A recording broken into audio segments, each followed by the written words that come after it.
പിണറായി വിജയൻ കേരള ജനതയെ ചതിക്കുകയാണെന്നും മലപ്പുറത്തെ സാമൂഹ്യപരമായും വർഗീയപരമായും അധിക്ഷേപിക്കുന്നതിന്റെ തെളിവുകൾ PV അൻവർ വാർത്താ സമ്മേളനത്തിൽ പങ്കുവച്ചിരിക്കുകയാണ്.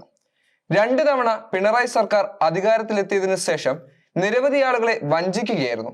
കേരളത്തിലെ യുവാക്കളെയും ന്യൂനപക്ഷ വിഭാഗങ്ങളെയും ക്രിസ്ത്യൻ മത സമൂഹത്തെയും വ്യാപാരികളെയും ഒന്നടക്കം ചതിച്ചതിന്റെ തെളിവുകൾ വാർത്താ സമ്മേളനത്തിൽ PV അൻവർ ചൂണ്ടിക്കാണിക്കുന്നു.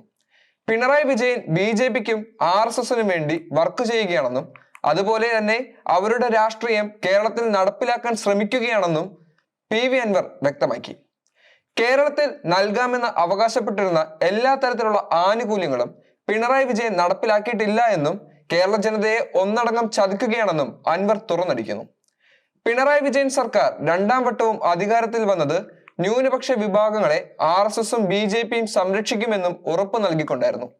അതുകൊണ്ട് ന്യൂനപക്ഷ വിഭാഗങ്ങളും മതേതരവാദികളും പിണറായിക്ക് അന്ന് വോട്ട് നൽകിയതുകൊണ്ട് മാത്രമാണ് പിണറായി സർക്കാർ 2ാമതും വിജയിച്ചതെന്ന് ആരോപിക്കുകയാണ് അൻവർ.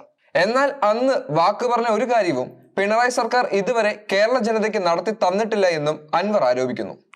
ക്രൈസ്തവ സമുദായത്തോടടക്കം പിണറായി വിജയൻ വഞ്ചന കാട്ടിയെന്നും അൻവർ ആരോപിക്കുന്നുണ്ട്. മുനമ്പം വിഷയം പരിഹരിക്കാമെന്ന് പറഞ്ഞ് അവിടെയുള്ള ജനങ്ങളെ ചതിക്കുകയായിരുന്നു. മുനമ്പം ജനനിവാസികളോടും അതുപോലെ തന്നെ ക്രൈസ്തവ സമൂഹത്തോടും പിണറായി വിജയൻ വഞ്ചന നടത്തി. പിണറായി സർക്കാർ അധികാരത്തിൽ വരുമ്പോൾ 25 ലക്ഷം യുവാക്കൾക്ക് തൊഴിൽ നൽകാമെന്ന് വ്യക്തമാക്കിയിരുന്നു. എന്നാൽ ആർക്കും തൊഴിൽ നൽകാതെ ഇപ്പോഴുള്ള ഉദ്യോഗസ്ഥരുടെ ശമ്പളവും എല്ലാം ഇരട്ടി വർദ്ധിപ്പിക്കുകയായിരുന്നു സർക്കാർ ചെയ്തതെന്നും അൻവർ ആരോപിക്കുന്നു. കേരളത്തിലെ വ്യവസായി സമൂഹത്തോടും ജനങ്ങളോടും ഈ സർക്കാർ വളരെയധികം വഞ്ചന കാട്ടിയെന്നും വാർത്താ സമ്മേളനത്തിൽ അൻവർ തുറന്നടിക്കുന്നു. ഞാൻ കേരളത്തിലെ ജനങ്ങളോട് ആവർത്തിക്കുന്ന ആ ഘട്ടത്തിലാണ് അദ്ദേഹം കേരളത്തിലെ മുഴുവൻ മതേതര വിശ്വാസികളെയും പൊതുസമൂഹത്തെയും ഞെട്ടിപ്പിച്ചുകൊണ്ട് അത്തരത്തിലുള്ള ഒരു പ്രസ്താവന ഹിന്ദു പത്രത്തിന് നൽകുന്നത്.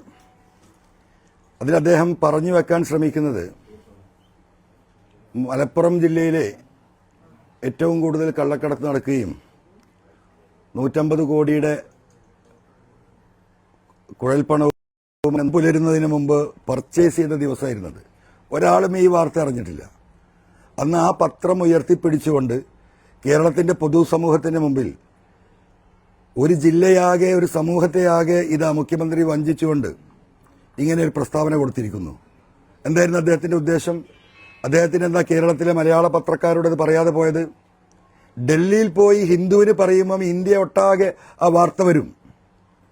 അപ്പം മലപ്പുറം ജില്ല എന്തുകൊണ്ട് ഇങ്ങനെ? എന്താ കാരണം? അവിടെ ഭൂരിപക്ഷ മുസ്ലിം സമുദായമാണ്. ആ സമുദായമാണ് ഈ കള്ളക്കടത്തിന്റെ എല്ലാം പിന്നിൽ.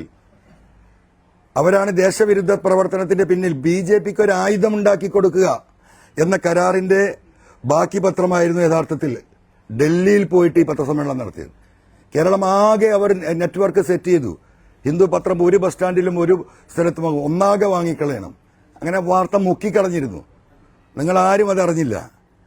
പക്ഷേ അന്ന് വൈകുന്നേരം നടത്തിയ പൊതുസമ്മേളനത്തിൽ, കോഴിക്കോട് വെച്ച് നടത്തിയ പൊതുസമ്മേളനത്തിൽ സംസ്ഥാനത്തെ ഏറ്റവും വലിയ ക്രിമിനൽ സംഘത്തിന്റെ കേന്ദ്രം ആരോടാ പറയുന്നത്? ഹിന്ദു ന്യൂസ് പേപ്പറിനോട്. എന്താ മാതൃഭൂമിയും മനോരമയും കേരളത്തിലെ മറ്റു പത്രങ്ങളോട് പറയാത്തത്? ഈ വാർത്ത എങ്ങോട്ടാ പോകുന്നത്? നേരെ ഡൽഹിയിലേക്ക്. ഇതിൽ പറയുന്ന കണക്കുകൾ മലപ്പുറം ജില്ലയിൽ നിന്ന് 150ഓളം സ്വർണ്ണ കേസുകൾ പിടിച്ചു. എങ്ങനെയാ മലപ്പുറം ജില്ലയിൽ നിന്ന് പിടിച്ചത്? ഈ എയർപോർട്ട് നിൽക്കുന്നത് എവിടെയാ? അടിച്ചേൽപ്പിക്കുക ഒരു സമുദായത്തെ. പക്ഷെ ഈ പോക്കുണ്ടല്ലോ, വളരെ അപകടകരമായ പോക്കാ. അപ്പോ എന്തായാലും UDF നേതൃത്വം ആ വിഷയം ഏറ്റെടുത്തതിൽ എനിക്ക് വളരെ സന്തോഷമുണ്ട്. ജനങ്ങൾ ഇത് മനസ്സിലാക്കാൻ കഴിയുന്ന വോട്ടർമാരും ജനങ്ങളുമാണ് നിലമ്പൂരിലുള്ളത്. ഇദ്ദേഹത്തിന്റെ വഞ്ചന 2021 തെരഞ്ഞെടുപ്പിൽ ആദ്യമായി കേരളത്തിന്റെ ചരിത്രത്തിൽ ആദ്യമായിട്ട് ഒരു ഗവൺമെന്റ് 2ാം വട്ടവും അധികാരത്തിൽ വരിക. എങ്ങനെയാണ് അധികാരത്തിൽ വന്നത്? ഇവിടുത്തെ ന്യൂനപക്ഷ സമുദായങ്ങൾ മുഴുവൻ RSSന്റെയും BJPയുടെയും ഭയത്തിൽ അവർക്ക് പിന്തുണ നൽകി. നിങ്ങളെ ഞങ്ങൾ സംരക്ഷിക്കുമെന്ന് പറഞ്ഞു. ആ സംരക്ഷണ ബോധ്യത്തിലാണ് അന്ന് വീണ്ടും ഈ ഗവൺമെന്റ് അധികാരത്തിൽ വരുന്നത്. ന്യൂനപക്ഷങ്ങളും കേരളത്തിലെ മതേതരവാദികളും ഒന്നും ആലോചിക്കാതെ അന്ന് പിണറായിക്ക് പിന്തുണ നൽകി. അങ്ങനെയാണ് അവർ അധികാരത്തിൽ വന്നത്. അന്ന് നൽകിയിരുന്ന വാക്കുകളൊന്നും പാലിക്കപ്പെട്ടില്ല. CRCയും NRCയുമായി ബന്ധപ്പെട്ടിട്ട് എടുത്ത കേസുകൾ പിൻവലിക്കും എന്ന് പറഞ്ഞിട്ട് ഇപ്പോഴും പിൻവലിച്ചിട്ടില്ല. അതാണ് രണ്ടാമത്തെ വഞ്ചനയുടെ കഥ. പിന്നെ ക്രൈസ്തവ സമുദായത്തിനോട് മുനമ്പം വിഷയം ഞങ്ങൾ പരിഹരിക്കുമെന്ന് പറഞ്ഞു. ആരാ മുനമ്പം വിഷയം ഉണ്ടാക്കിക്കൊണ്ടുവന്നത്? ആ സമുദായത്തെ ആകെ വഞ്ചിച്ചാണ് ഇപ്പോഴും മുഖ്യമന്ത്രി ഇരിക്കുന്നത്. വഞ്ചന നടത്തിയത് ക്രൈസ്തവ സമുദായത്തോടും മുനമ്പത്തെ മനുഷ്യരോടും അല്ലേ? എത്രയോ കാലങ്ങളായി പണം കൊടുത്ത് വാങ്ങിയ ഭൂമിയിൽ വീട് വെച്ച് ജീവിക്കുകയാണ്. ആ ഭൂമി ഇവിടുത്തെ മുസ്ലിം സമുദായത്തിന്റെ എല്ലാ നേതാക്കന്മാരും, മുസ്ലിം ലീഗ് അടക്കം, ആവർത്തിച്ച് ഗവൺമെന്റിനോടും സാമുദായിക നേതാക്കളോടും ഞങ്ങൾ ഈ കാര്യത്തിൽ നിങ്ങളോടൊപ്പമാണ്, ഇല്ലാത്തതൊന്നും ദൈവം സ്വീകരിക്കുകയില്ല. നമ്മൾ കള്ളു കച്ചവടം നടത്തിയും കഞ്ചാവ് വിറ്റും ഈ പറയുന്ന ആളുകളെ പറ്റിച്ചുമുള്ള പണം ദൈവത്തിന്റെ പേരിൽ നൽകിയാൽ ദൈവം സ്വീകരിക്കൂല. നിലമ്പൂരിലെ സ്ഥാനാർത്ഥി അപ്പൊ ആ സമുദായത്തെ വഞ്ചിച്ചവരാണ് ഈ പറയുന്ന മുഖ്യമന്ത്രി. ഈ സർക്കാർ അധികാരത്തിൽ വരുമ്പോൾ 25 ലക്ഷം ചെറുപ്പക്കാർക്ക് തൊഴിൽ കൊടുക്കുന്ന പറഞ്ഞിരുന്നത്.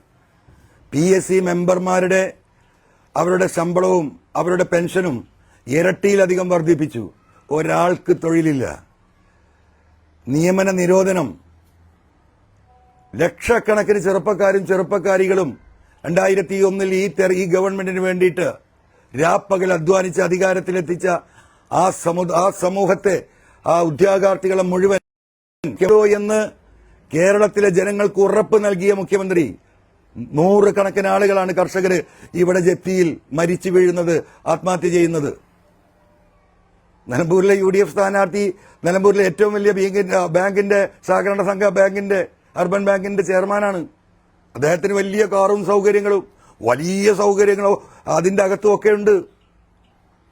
കേരളത്തിൽ ഏറ്റവും കൂടുതൽ ജപ്തി നടന്നത് നിലമ്പൂരിൽ അറിയോ നിങ്ങൾക്ക്? എത്ര എണ്ണം? മുഖ്യമന്ത്രി പറഞ്ഞ ആ വാക്ക് ജപ്തി ചെയ്യില്ല എന്ന് പറഞ്ഞത്. ലക്ഷക്കണക്കിന് വരുന്ന കർഷകരോട് നടത്തിയ കൊടും വഞ്ചനയാണ്. ആ വഞ്ചനയ്ക്ക് കേരളത്തിലെ ജനം ഒന്നടങ്കം ഈ വഞ്ചകനായ ഈ ഗവൺമെന്റിനെയും മുഖ്യമന്ത്രിയെയും തിരിച്ചടിക്കാനുള്ള ഏറ്റവും സൗകര്യപ്രദമായ, അവർക്ക് പ്രതിഷേധിക്കാനുള്ള ഒരു ഘട്ടമായി ഇതിനെ അവർ ഉപയോഗിക്കും.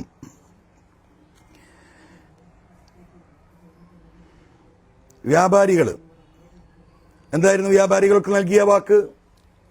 നമുക്കറിയാം, കേരളത്തിൽ ഒരു പ്രൊഡക്ഷനും ഇല്ല. അന്യ സംസ്ഥാനങ്ങളിൽ നിന്നാണ് അരി തൊട്ട് ഗോതമ്പ് തൊട്ട് ഉപ്പ് തൊട്ട് കർപ്പൂരം വരെ കേരളത്തിലേക്ക് വരുന്നത്. മുഴുവനും വരുന്നത് മറ്റ് സംസ്ഥാനങ്ങളിൽ നിന്നാണ്. അപ്പൊ ഏറ്റവും കൂടുതൽ കസ്റ്റമേഴ്സ് ഉള്ള, പ്രൊഡക്ടിവിറ്റി ഇല്ലാത്ത ഒരു സ്റ്റേറ്റിലേക്ക് ഏറ്റവും കൂടുതൽ ഓൺലൈൻ ബിസിനസ് നടക്കുകയാണ്. കച്ചവടക്കാർ മുഴുവൻ കടക്കണിയിലേക്ക് പോയി. വ്യാപാരികൾ, ചെറുകിടക്കാരും ഇടത്തരക്കാരുമൊക്കെ ഓൺലൈൻ കച്ചവടം കേരളത്തിൽ നിയന്ത്രിക്കാൻ വേണ്ട നിയമ ഭേദഗതി നടത്തുമെന്ന് കേരളത്തിലെ ലക്ഷോപലക്ഷം വരുന്ന ഈ കച്ചവട വ്യാപാരി സമൂഹത്തോട് വാക്ക് നൽകി. വല്ല നിയന്ത്രണമുണ്ടോ? അടിച്ചേൽപ്പിക്കുകയല്ലേ വീണ്ടും ടാക്സുകൾ. ആ വിഭാഗത്തെ മുഴുവൻ ഇല്ലാതാക്കി കച്ചവട സ്ഥാപനങ്ങൾ പൂട്ടിക്കൊണ്ടേയിരിക്കുന്നു. അങ്ങാടികളിലൂടെ നിങ്ങൾ വാഹനത്തിൽ യാത്ര ചെയ്യുമ്പോൾ അടച്ചുപൂട്ടിയ ഷട്ടറുകൾ ആയിരക്കണക്കിനാണ് കേരളത്തിൽ. വാടക കൊടുക്കാൻ കഴിയാതെ ഉള്ള വീട് പണയം വെച്ച് വാടക കൊടുത്ത് ജീവിച്ചവൻ വീടും പോയി, കച്ചവടവും പോയി. കൂലിത്തൊഴിലാളിയായി നടക്കുന്ന, മാന്യമായി ജീവിച്ചിരുന്ന ഇടത്തരക്കാരും സാധാരണക്കാരുമായ വ്യാപാരികൾ കേരളത്തിലൂടെ തെണ്ടാണ്. ആ സമൂഹത്തോട് നടത്തിയ വഞ്ചനക്ക് വല്ല കണക്കുണ്ടോ? വഞ്ചനക്ക് നേതൃത്വം നൽകുന്ന വഞ്ചകനായ മുഖ്യമന്ത്രിയായി അദ്ദേഹം തുടരല്ലേ? അവിടെയാണ് PV അൻവർ വഞ്ചകൻ എന്ന് പറയുന്നത്. പ്രവാസികൾ നിത്താക്കാത്ത പ്രശ്നമുണ്ടായപ്പോൾ എന്താ പറഞ്ഞത്? നിങ്ങൾ ആരും അവിടെ നിൽക്കേണ്ട, പെട്ടെന്ന് വരൂ, കടന്നു വരൂ. കേരളം അമേരിക്കയായിരിക്കുന്നു, കാനഡയായിരിക്കുന്നു. നിങ്ങൾക്ക് ആവശ്യമായ പണം ഞങ്ങൾ നൽകാം, നിങ്ങൾക്ക് ആവശ്യമായ സൗകര്യങ്ങൾ നൽകാം, ഫ്രീ ആയിട്ട് ലോൺ നൽകാം, ഇൻട്രസ്റ്റ് തരണ്ട. എന്താ പ്രവാസികളുടെ സ്ഥിതി? തിരിഞ്ഞു നോക്കാനുണ്ടോ? വലിയ സംഭവങ്ങൾ നടത്തി. ലോക കേരള സഭ കേട്ടാ ഞെട്ടും. ലോകത്തിൽ ഒരുപാട് മുതലാളിമാരെ വിരിച്ച് കോടിക്കണക്കിന് രൂപ ചെലവാക്കി ഒരു സമ്മേളനം നടത്തി. എന്താണ് ഔട്ട്പുട്ട്? 100 രൂപയുടെ ഇൻവെസ്റ്റ്മെന്റ് കൊണ്ടുവരാൻ സാധിച്ചോ? ഈ കേരളത്തെ കേരളമാക്കിയത് ഈ പാവപ്പെട്ട പ്രവാസികളാണ്. അവരുടെ കഠിനാധ്വാനമാണ് ഈ കേരളത്തിൽ നമ്മൾ ഇന്ന് കണ്ടുകൊണ്ടിരിക്കുന്ന സകലമാന വികസനവും. ആ പ്രവാസികളോട് ഇത്രമാത്രം കൊടുവഞ്ചന നടത്തിയ ഈ മുഖ്യമന്ത്രി വഞ്ചകൻ എന്നല്ലാതെ അദ്ദേഹത്തെ വേറെന്താ വിളിക്കുക? ഈ ADGP അജിത് കുമാറിന്റെ പ്രഭാഷണങ്ങൾ എന്താണ്? രണ്ട് മതസമുദായങ്ങളെ തമ്മിൽ അടുപ്പിക്കണം, പ്രത്യേകിച്ചും മുസ്ലിങ്ങളെയും ക്രിസ്ത്യാനികളെയും. എന്തിനു വേണ്ടിയാ? ഭയങ്കര ക്രൈസ്തവ സ്നേഹം അദ്ദേഹം പ്രകടിപ്പിക്കും, മുസ്ലിം വിരുദ്ധത അദ്ദേഹം പ്രഭാഷണം നടത്തും. അപ്പം എന്താ? മുസ്ലിങ്ങളും കാണും, ക്രിസ്ത്യാനികളും കാണും, വ്യൂവർഷിപ്പ് കൂടും. 3-4 കോടി രൂപയാണ് ഒരു വർഷത്തിൽ അദ്ദേഹത്തിന്റെ ടാക്സ് കൊടുത്തിട്ടുള്ള വരുമാനം. അദ്ദേഹത്തിന്റെ പരിപാടി പണമുണ്ടാക്കുന്ന കച്ചവട. ഇവിടെ ജ്യേഷ്ഠനനിയന്മാരെ പോലെ ജീവിക്കുന്ന നാടാണ് കേരളം. ക്രിസ്ത്യാനികളും മുസ്ലിങ്ങളും, പ്രത്യേകിച്ച് മലബാറിൽ ഒരു വ്യത്യാസവുമില്ല. ഒരു പാല് ഞങ്ങൾ കിടന്നുറങ്ങും. സ്വന്തം ജ്യേഷ്ഠനീയന്മാരെ പോലെ. എനിക്ക് ആ ക്രൈസ്തവ സമുദായത്തെ കൃത്യമായിട്ട് അറിയുന്നതാണ്. ഞാൻ 6ാം ക്ലാസ് തൊട്ട് ഞാൻ പലപ്പോഴും പറഞ്ഞ ക്രിസ്ത്യൻ കോളേജ് ഹൈസ്കൂളിലാണ് ഞാൻ പഠിച്ചത്. കോഴിക്കോട് ക്രൈസ്റ്റ് ഹാളിൽ നിന്നാണ് എന്റെ വിദ്യാഭ്യാസം ആരംഭിക്കുന്നത്. ഈ മലയോര മേഖലയിൽ മുഴുവൻ ക്രൈസ്തവരാണ്. വല്ല വർഗീയ ചിന്തയുണ്ടോ? ഈ സിസ്റ്റേഴ്സ്, ഇവിടുത്തെ പെയിൻ ആൻഡ് പാലിയേറ്റീവ് കേരളത്തെ പഠിപ്പിച്ച ക്രൈസ്തവ സമുദായം മറക്കാൻ പറ്റുമോ? മലയോരം മുഴുവൻ വിദ്യാഭ്യാസ സ്ഥാപനങ്ങൾ ഉണ്ടാക്കിയ ചാവറയച്ചൻ പള്ളിയും പള്ളിക്കൂടവും ഈ നാടിന്റെ മുഴുവൻ വികസനത്തിന് അടിത്തറ പാകിയ സമുദായം. അവരും മുസ്ലിങ്ങളും ഒറ്റക്കെട്ടായി ഒരു മനസ്സുപോലെ ഹിന്ദുക്കളും ഒരുമിച്ച് നിൽക്കുന്ന ഈ മലബാറിൽ അതുണ്ടാക്കിയ ഇമ്പാക്ട് വളരെ വലുതായിരുന്നു. അൻവറിന്റെ ആരോപണങ്ങൾക്ക് ഇതുവരെയായും മുഖ്യമന്ത്രി പിണറായി വിജയൻ പ്രതികരിച്ചിട്ടില്ല. എന്തായാലും പ്രതികരിക്കുകയാണെങ്കിൽ വ്യക്തമായ തെളിവുകളോട് കൂടെ തന്നെ മുഖ്യമന്ത്രി പ്രതികരിക്കേണ്ടത് അത്യാവശ്യമാണ്. അത്രത്തോളം വ്യക്തമായി തന്നെ അൻവർ ഈ കാര്യങ്ങളെല്ലാം തുറന്നടിക്കുന്നു. മലപ്പുറവും അതുപോലെ തന്നെ കോഴിക്കോട് പോലുള്ള സ്ഥലങ്ങളിൽ വർഗീയവാദം ഉയർത്തിക്കാട്ടുന്ന പിണറായി വിജയനെതിരെ അൻവർ രംഗത്ത് വന്നു. ഇതിനെല്ലാം മറുപടി പറയേണ്ടത് കേരളത്തിന്റെ മുഖ്യമന്ത്രിയായ പിണറായി വിജയനാണ്. അത്തരത്തിലുള്ള ചൂടേറിയതും വ്യക്തവുമായ തെളിവുകളോടെയാണ് അൻവർ ഇന്ന് വാർത്താ സമ്മേളനത്തിൽ തുറന്നടിക്കുന്നത്. ഇതിനെതിരെ പ്രതികരിക്കേണ്ടത് കേരള മുഖ്യമന്ത്രിയുടെ ഉത്തരവാദിത്തം തന്നെയാണ്. ഏത് രീതിയിലായിരിക്കാം പിണറായി വിജയൻ ഇതിനെ പ്രതികരിക്കുക എന്നുള്ളതും കണ്ടു തന്നെ അറിയാം.